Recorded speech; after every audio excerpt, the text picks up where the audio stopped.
열렬한 박수로 감사를 표하자는 것을 제의합니다. পিয়ংইয়ংয়ের রাজপথে সারিবদ্ধভাবে দাঁড়িয়ে আছে শত শত বিশাল রকেট লঞ্চার। ৬০০ মিলিমিটার ক্যালিবারের এই মাল্টিপল রকেট সিস্টেমগুলো বসানো হয়েছে বিশাল ট্রাক চালিত মোবাইল প্ল্যাটফর্মে। আকাশের দিকে তাক করা লঞ্চ টিউবগুলো যেন নিঃশব্দে ঘোষণা করছে উত্তর কোরিয়া যুদ্ধের জন্য প্রস্তুত। পাশে ভারী সাজোয়া যান, সুশৃঙ্খল সামরিক কুচকাওয়াজ এবং মঞ্চে দাঁড়িয়ে অভিবাদন গ্রহণ করছেন রকেটম্যান খ্যাত সুপ্রিম লিডার কিম জং উন। পুরো দৃশ্যটি যেন কেবল শক্তি প্রদর্শন নয়, বরং বিশ্বকে দেওয়া এক কড়া বার্তা। এই দৃশ্য দেখে অনেকেই মনে করছেন বন্ধুরাষ্ট্র ইরান যখন বিপদে, তখন কিম জং উন হয়তো এভাবেই পিয়ংইয়ং থেকে সংহতি আর শক্তির বার্তা পাঠাতে চাইলেন।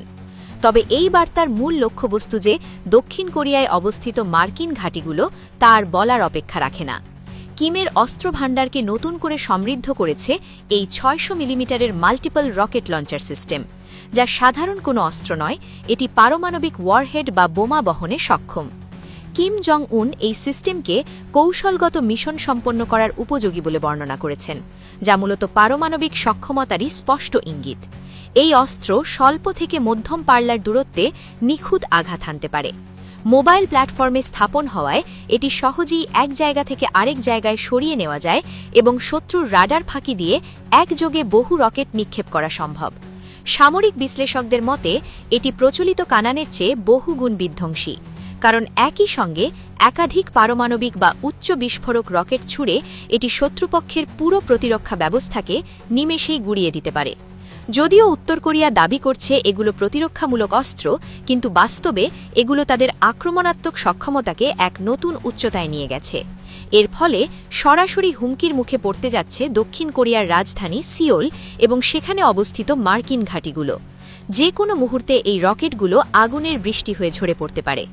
এই বিশাল মারক রসদের উন্মোচন করা হয়েছে ওয়ার্কার্স পার্টির নবম কংগ্রেসের শুরুতে। অর্থাৎ এটি শুধু সামরিক ঘোষণা নয়, এটি একটি জোরালো রাজনৈতিক বার্তাও বটে। কিম জং উন তার দল এবং বিশ্বকে দেখাতে চেয়েছেন অর্থনৈতিক চাপ বা নিষেধাজ্ঞা থাকলেও উত্তর কোরিয়ার সামরিক মেরুদণ্ড অটুট এবং শক্তিশালী। সাম্প্রতিক বছরগুলোতে পিয়ংইয়ং ক্ষেপণাস্ত্র প্রযুক্তিতে যে অভাবনীয় উন্নতি করেছে, এটি তারই প্রমাণ। এই নতুন ৬০০ মিলিমিটার রকেট সিস্টেম যুক্ত হওয়ায় কিমের হাতে এখন আরও বৈচিত্র্যময় ট্যাকটিক্যাল নিউক্লিয়ার অপশন বা কৌশলগত পারমাণবিক হামলা চালানোর সুযোগ তৈরি হয়েছে। অর্থাৎ বড় যুদ্ধের বদলে ছোট কিন্তু মারাত্মক পারমাণবিক আঘাত হানার ক্ষমতা এখন তাদের হাতের মুঠোয়।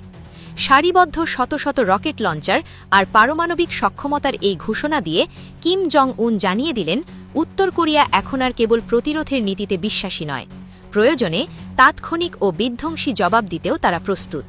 কোরীয় উপদ্বীপের শান্তির ভারসাম্য এখন সুতোয় ঝুলছে, আর কিম জং উন আগের যে কোনো সময়ের চেয়ে অনেক বেশি শক্ত ও অনমনীয় অবস্থানে দাঁড়িয়ে আছেন।